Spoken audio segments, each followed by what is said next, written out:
आज ये लड़ाई सिर्फ राजनीति की नहीं है। आज ये लड़ाई संविधान बचाने की भी है, और आज ये लड़ाई लोकतंत्र बचाने की भी है, और आज ये लड़ाई भविष्य बचाने की भी है। आज ये आवाज़ दिल्ली से उठी है और लगता है धीरे धीरे पूरे देश में जाएगी। दोस्तों, आज पूरे देश के सामने सबसे बड़ा मुद्दा है वोट चोरी का। और वोट चोरी के मसले पर आज पूरा विपक्ष दिल्ली में एकजुट नजर आया है। आपने देखा होगा, तकरीबन तमाम पार्टियों के नेता सांसद आज दिल्ली में पैदल मार्च कर रहे थे। हालांकि उनको पुलिस ने हिरासत में ले लिया। लेकिन आप देखिए, लोकतंत्र की मजबूती है जब विपक्ष एकजुट नजर आता है। इसको लोकतंत्र की खूबसूरती कह लीजिए, मजबूती कह लीजिए, कि किसी बड़े मसले पर, जो मसला देश के साथ जुड़ा हो, उस मसले पर अगर विपक्ष एकजुट नजर आता है तो इसका मतलब लोकतंत्र आपका मजबूत है। सो विपक्ष आज एकजुट नजर आया है वोट चोरी के मसले पर। और विपक्ष क्यों एकजुट हुआ, क्यों आज दिल्ली में मार्च निकाला गया, ये आप समझते हैं। क्योंकि कुछ दिन पहले ही राहुल गांधी ने जो पूरे तथ्यों के साथ, सबूतों के साथ, प्रूफ के साथ मुद्दा उठाया था और देश के सामने पूरा डाटा रख दिया था कि देखिए किस तरह से वोटों में गड़बड़ी हो रही है, किस वे में गड़बड़ी हो रही है, कैसे कैसे एक ही आदमी के कई कई वोट और कई स्टेट में बने हुए हैं, किस तरीके से एक छोटे से मकान पे ही 80-80 वोट बने हुए हैं। मतलब ये मुद्दा देश के सामने रखा और प्रूफ के साथ, यानी जो डाटा इलेक्शन कमीशन का है उसको दिखाते हुए। लेकिन बजाय जवाब देने के, अब जिम्मेदारी किसकी बनती है? अब इलेक्शन कमीशन पर अगर सवाल उठाए गए तो अब इलेक्शन कमीशन की बारी थी कि राहुल गांधी ने जो आरोप लगाए, जो फैक्ट सामने रखे, तो चुनाव आयोग उन फैक्ट को झुठलाता, और वो भी तथ्यों के साथ। ये देखिए भाई, ऐसा कुछ नहीं है, ये सब गड़बड़ी है, ये गलत दिखाया जा रहा है। लेकिन आप देख रहे हैं अभी तक चुनाव आयोग चुप है इस मामले में। क्यों चुप है? चुनाव आयोग के सामने आना चाहिए था कि भाई आप गलत दिखा रहे हैं, ऐसा कुछ नहीं है। लेकिन चुनाव आयोग अभी तक सामने नहीं आया है। राहुल ने जो बोला उसका जवाब अभी तक नहीं दिया गया है। उल्टा 3 राज्यों की ओर से राहुल गांधी को नोटिस भेजा गया है। और आपने ये भी देखा होगा, इस बीच एक और बात सामने आई है, जो बिहार में वोट काटे गए, मतलब उनका डाटा इलेक्शन कमीशन नहीं बताएगा, नहीं दिखाएगा। ये बात भी आपने सुनी होगी। सो अब लोगों को सिर्फ शक नहीं है, अब लोग तकरीबन उनको लग रहा है कि वाकई में ही गड़बड़ी हुई है।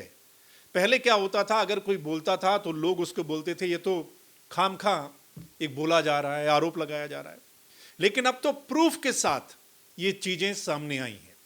अब लोगों को धीरे धीरे समझ में आ रहा है कि भाई कुछ ना कुछ तो गड़बड़ है, कि ये जो बात बोली जा रही है कुछ ना कुछ तो मामला गड़बड़ है।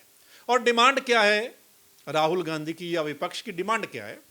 डिमांड है कि डिजिटल डाटा दे दीजिए, जो वोटर लिस्ट है वो आप डिजिटल फॉर्म में दे दीजिए। लेकिन चुनाव आयोग दे नहीं रहा है। क्यों नहीं दे रहा है? देनी चाहिए ना भाई। डिजिटल इंडिया है, डिजिटल जमाना है, हर हाथ में मोबाइल है, डाटा का जमाना है, हर पार्टी डाटा पे खेलती है ना। तो फिर डाटा डिजिटल क्यों नहीं दिया जा रहा? चुनाव आयोग क्या छिपाना चाहता है? क्यों नहीं दिया जा रहा? मैंने सुना एक चुनाव आयुक्त कह रहे थे कि 3600 साल लग जाएंगे पूरा डाटा देखने में। तो भाई ये जो विपक्ष के ऊपर आप छोड़ दीजिए, यानी उनको कितना समय लगेगा? और डिजिटल फॉर्म में अगर आप डाटा देते हैं ना तो इतना समय नहीं लगेगा। 10-15 ज़्यादा से ज़्यादा 1 महीने में इतने धुरंधर लोग बैठे हैं डाटा के, गूगल में काम करने वाले लोग बैठे हैं हमारे देश के। आपको पता है हमारे देश के ही थे वो जो गूगल के हेड थे, आपको पता है ना।